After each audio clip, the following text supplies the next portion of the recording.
Bonjour mesdames, bonjour mesdemoiselles et bonjour messieurs. Nous vous souhaitons la bienvenue à votre station radiophonique EBSCJ, votre radio locale. Je me présente, Georges Latendresse, votre animateur maison. Nous allons aujourd'hui vous faire la rétrospective de l'année 1934, toujours avec notre collaboratrice, mademoiselle Gabrielle Robert. Janvier 1934, double victoire d'East-Broughton. Le club de hockey d'East-Broughton reçut la visite du Train Junction. Après une partie très contestée, le club local sortit vainqueur par 1-0. Ce fut M. Édouard Groslot qui scora le seul point de la partie sur une passe de M. Irénée Vachon. Ensuite, nous avons reçu le club canadien de Thetford Mines. La partie fut très rapide et ce n'est qu'au troisième 20 minutes que le East-Broughton s'assura la victoire. M. Groslot scora 2 points et son frère, M. Jean-Marie Groslot, 1, tandis que le club visiteur en scora 2. Un pour M. Remillard et l'autre par M. Vernet. Score 3-2. Profession de foi agricole à East-Broughton. Une journée sociale organisée par l'Union catholique des cultivateurs a eu lieu à East-Broughton et a remporté un magnifique succès. La journée commença par une grand-messe chantée par M. le curé qui donna le sermon, encourageant les cultivateurs à faire partie de l'UCC.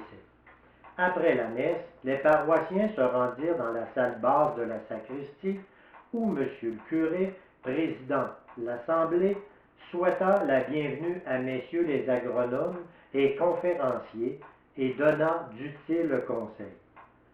M. J.A. Laflamme, agronome de Beauceville, parla de moyens les plus pratiques pour cultiver la terre et toujours très intéressant. Il traita d'autres sujets généraux et donna de bons conseils. M. Gédéon Roy, maire des villages, félicita les membres de l'UCC et, avec sa verve accoutumée, sut intéresser l'auditoire. M. Poulain, conférencier de Beauceville, dit que les cultivateurs devraient s'unir et fit de très justes comparaisons sur la confiance que chacun doit avoir dans la profession qu'il pratique. Dans l'après-midi, les conférences se continuèrent et M. Plante, conférencier régional, fit une intéressante causerie sur la culture. M. R. Pinchot de Saint-Georges parla de l'élevage de la volaille et donna plusieurs détails en ce qui concerne l'aviculture. En terminant, M. le curé remercia les conférenciers ainsi que la nombreuse assistance. Février 1934. Décès de M. Achille Lessard. La mort de M. Achille Lessard, survenue samedi le 17 février, en faisant disparaître une des personnalités les plus en vue de notre paroisse, a profondément affecté notre population et celle des localités environnantes, où le défunt était avantageusement connu et estimé. Il occupa des postes importants dans la paroisse. Marguillier de 1928 à 1932, il fut conseiller à plusieurs reprises et membre de la commission scolaire dont il fut président nombre d'années, ainsi que juge de paix. Homme d'une grande probité et d'esprit de justice, M. Achille Lessard disparaît au milieu de l'estime générale. Il laisse pour pleurer sa perte son épouse, née d'Elvina La Rochelle, ses 3 filles, Mme Arthur Gagnon, Alexandrina, de Thetford Mines, Mme Honorius Savoie, Mélanie, d'East-Broughton, Mme Émile Nadeau, Florence, d'East-Broughton, ses 2 fils, Joseph-Henri Lessard de Leeds et J-Émilien Lessard d'East-Broughton. Sa mère, Mme Frédérique Daudier de Thetford, ses belles-filles, Mme Joseph-Henri Lessard, Jeanne Poulain de Leeds, Mme J-Émilien Lessard, Gabrielle Robert d'East-Broughton, ses gendres, M. Arthur Gagnon de Thetford, Honorius Savoie, Émile Nadeau d'Isbratton et Rosario Savoie de Lawrence. D'imposantes funérailles lui furent faites en l'église Sacré-Cœur de Jésus le 20 février, mars 1934. De l'hygiène à Isbratton, représentation cinématographique à l'Hôtel de Ville. Le docteur J.A. Lapierre a présenté des vues sur l'hygiène à l'Hôtel de Ville à la station d'Isbratton. L'assistance était nombreuse et les gens surent apprécier les bons services qui leur furent donnés dans cette représentation cinématographique. Avril 1934. Perception sévère à Isbratton. Son honneur, le maire Gédéon Roy, a présidé la dernière séance du conseil. Assistaient aussi le docteur J.A. Jolicoeur, pro-maire, messieurs Alphonse Savoie, Albert Jacques, Joseph Daudier, Antoine Giguère, conseiller. M. Rosaire Daudier était absent. Les minutes de la dernière séance sont lues, approuvées et signées par le maire.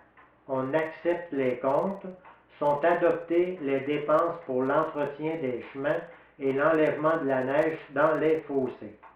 Le conseil achète 500 pieds de boyaux pour accommodation de la protection contre les incendies. Il est résolu de forcer la perception des comptes pour l'eau parce qu'il existe beaucoup d'arrérages sur les comptes dus chaque mois pour le paiement de l'eau de l'Aqueduc. Cours ménager à Isbratton. Les dames et demoiselles d'Isbratton ont eu l'avantage de suivre d'intéressants cours d'enseignement ménager donnés par Mlle Eugénie Paré de Québec et Anne-Marie Sanson de Lambton. Ces jours furent donnés pendant 3 jours consécutifs à la salle basse de la sacristie et eurent un auditoire nombreux. Il y eut aussi un cours d'art culinaire par Mlle Paré et le soir, conférence d'hygiène avec projection cinématographique par Mlle Sanson. Le lendemain, un cours de cuisine hygiénique par Mlle Sanson et un cours de tricot par Mlle Paré. Le 3e jour, un cours sur la manière d'apprêter le poisson par Mlle Paré et sur la préparation des menus par Mlle Sanson. Mai 1934. Cérémonie à Isbratton. La réception de 37 jeunes filles dans la congrégation des Enfants de Marie a donné lieu à une touchante cérémonie en notre Église. Un autel provisoire avait été dressé dans le chœur, lequel était décoré aux couleurs mariales. La cérémonie débuta par le chant « J'irai la voir un jour », exécuté par un groupe de fillettes, toutes de blanc paré, qui entrèrent solennellement et formèrent, en se plaçant dans le bas-cœur, un joli monogramme avec la lettre M. Ces fillettes déposèrent tour à tour leur couronne aux pieds de la Sainte Vierge en chantant « Bonne Marie, je te confie ». C'était le plus impressionnant.